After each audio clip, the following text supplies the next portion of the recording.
Assalamualaikum warahmatullahi wabarakatuh. Perkenalkan, saya Wafa Janatul Ma'wa dengan NPM 231002027 dari kelas A. Di sini saya akan memenuhi tugas ujian tengah semester mata kuliah ekonometrika. Yang mana di sini saya akan mengolah data uji asumsi klasik. Pertama, di sini saya memiliki data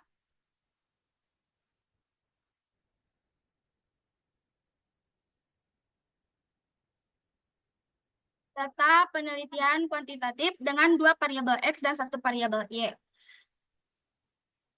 Bisa kita lihat, variabel X1 di sini itu adalah harga diskon, dan variabel X2-nya itu adalah promosi online, dan variabel Y-nya itu adalah impulse buying.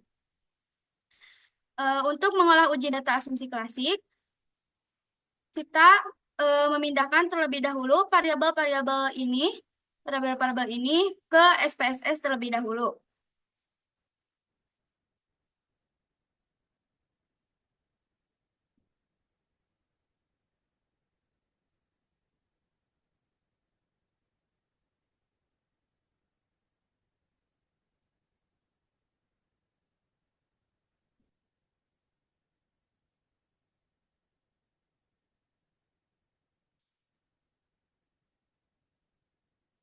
SPSS terlebih dahulu.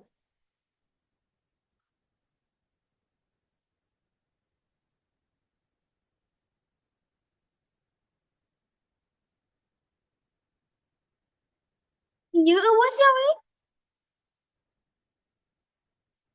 Di enggak.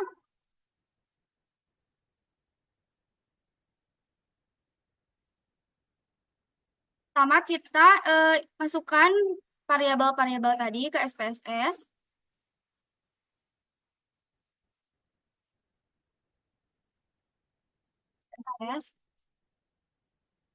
Kita klik variabel view untuk memasukkan variabel-variabel yang tadi ada di data yang ada di Excel. Pertama, kita klik masukkan no. Lalu kita masukkan X1 yaitu harga, harga diskon. Dan X2-nya itu adalah promosi online.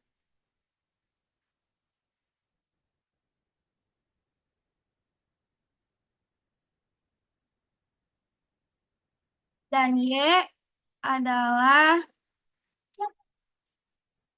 impulse buying.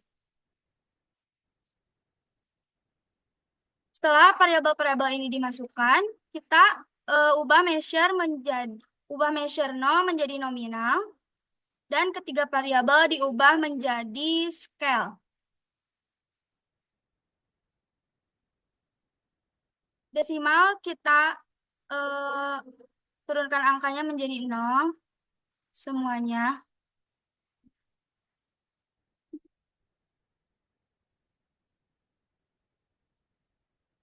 Setelah ketiga variabel itu dimasukkan, kita masukkan data yang ada di Excel tadi.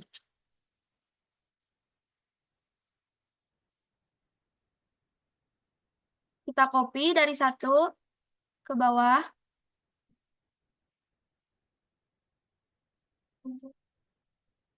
Lalu kita masukkan ke SPSS kembali.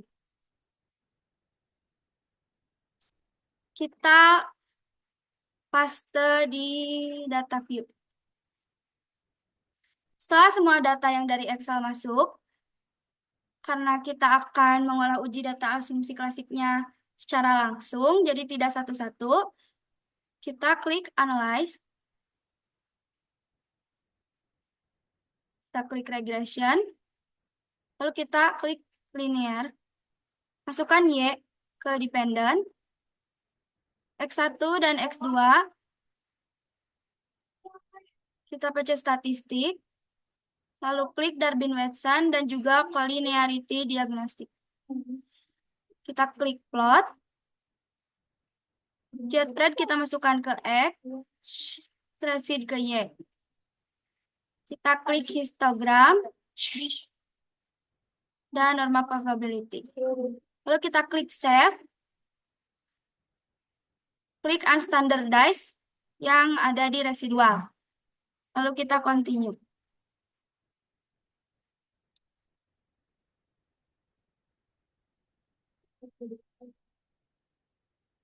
Kita klik untuk mengolah data uji normalitas. Kamu berapa?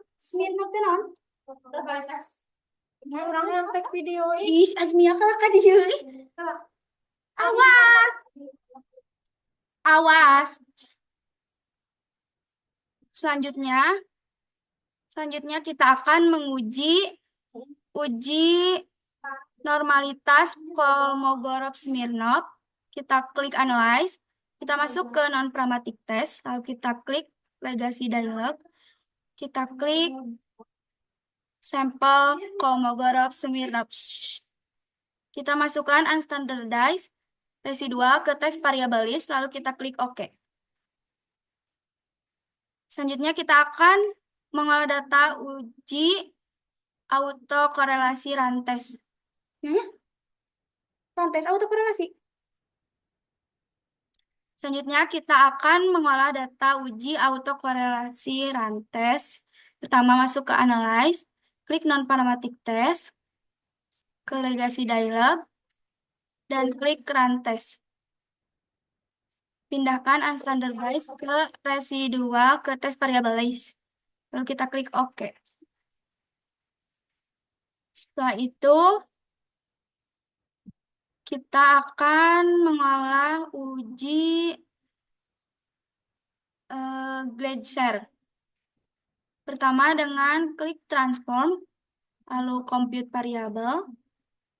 Lalu di sini kita klik ABS underscore res 1.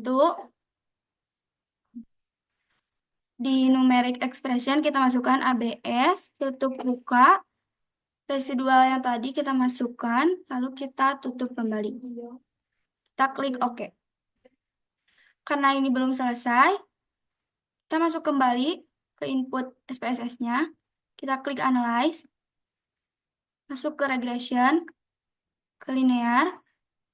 Kita reset terlebih dahulu, masukkan ABS res 1 ke dependent, dan variabel X1 dan X2 ke independent. Lalu kita klik OK.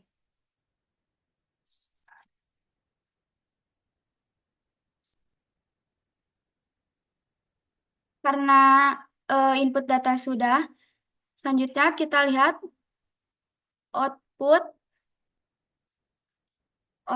dari data yang sudah kita olah tadi.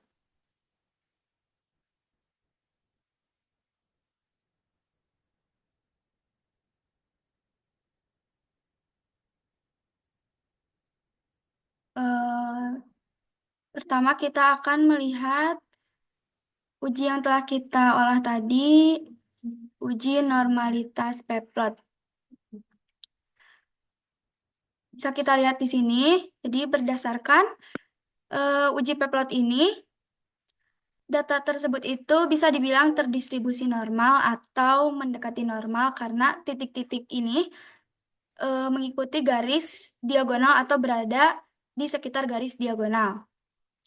Yang kedua kita lihat histogram. Jadi berdasarkan hasil uji normalitas ini, datanya itu menunjukkan terdistribusi normal. Yang selanjutnya kita lihat output dari normalitas Kolmogorov-Smirnov. Jadi bisa kita lihat di sini berdasarkan hasil uji Kolmogorov-Smirnov ini nilai asim signya itu sebesar 0,200, yang mana berarti lebih besar dari 0,05. Hal ini itu berarti menunjukkan bahwa datanya itu terdistribusi normal atau telah memenuhi syarat uji normalitas. Nah, selanjutnya kita akan melihat output dari autokorelasi Darwin-Watson.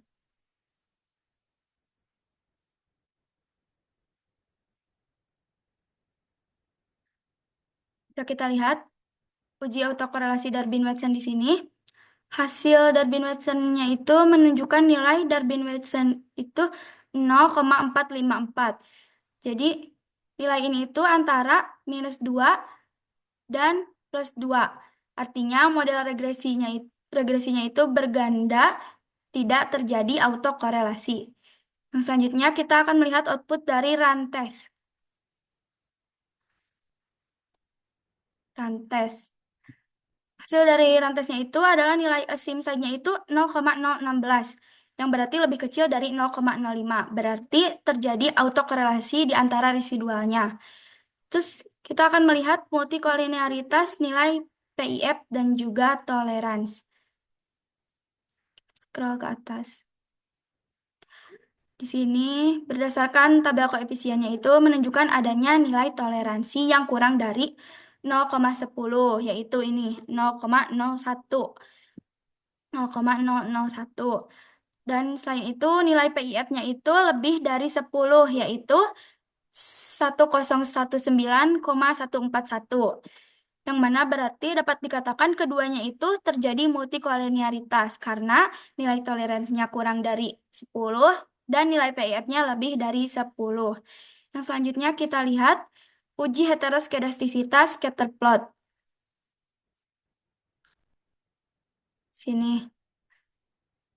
Data pada scatter plotnya itu menunjukkan bahwa penyebarannya itu secara acak dan di atas angka 0, serta tidak membentuk pola tertentu. Jadi, bisa disimpulkan bahwa scatter plot ini itu nilai regresinya tidak terdapat heteroskedastisitas.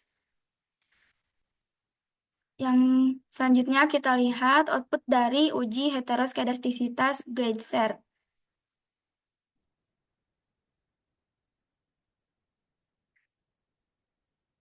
Ini bisa kita lihat ya. Berdasarkan hasil uji Gleiser-nya itu, nilai signifikansi uji T-nya itu u- uji signifikansi dari X1-nya itu, dari nilai T X1-nya itu adalah 1,414, yang berarti menunjukkan lebih besar dari 0,05. Terus yang selanjutnya, eh, sehingga nilai uji T dari variabel X1-nya itu menunjukkan adanya heteroskedastisitas dalam model regresinya.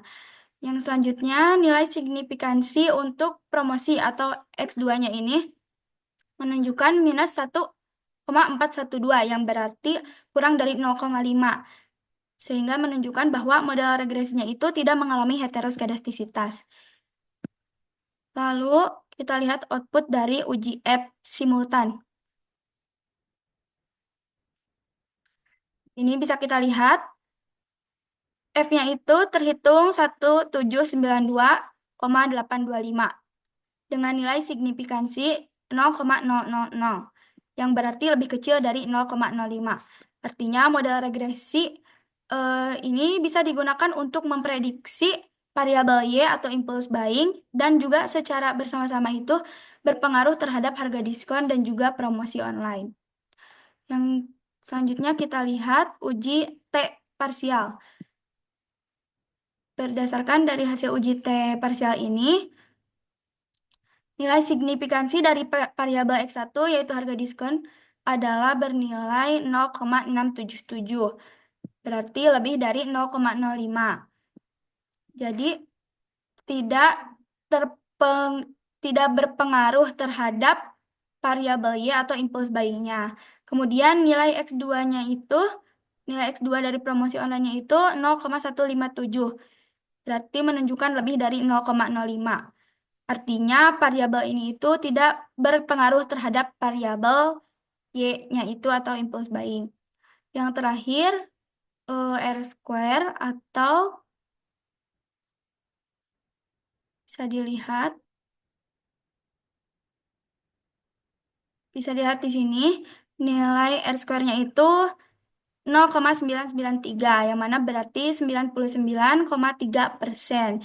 Jadi dapat dijelaskan oleh variabel Y atau impulse buying terhadap variabel X2 atau promosi online dan variabel X1 atau harga diskon. Bisa dihitung, maka 100% dikurangi 99,3% ditambah 0,7%. Jadi dapat dijelaskan Jadi nilai ini itu dapat dijelaskan oleh variabel lain di luar penelitian. Mungkin sekian yang bisa saya sampaikan. Mohon maaf bila ada kekurangan. Assalamualaikum warahmatullahi wabarakatuh.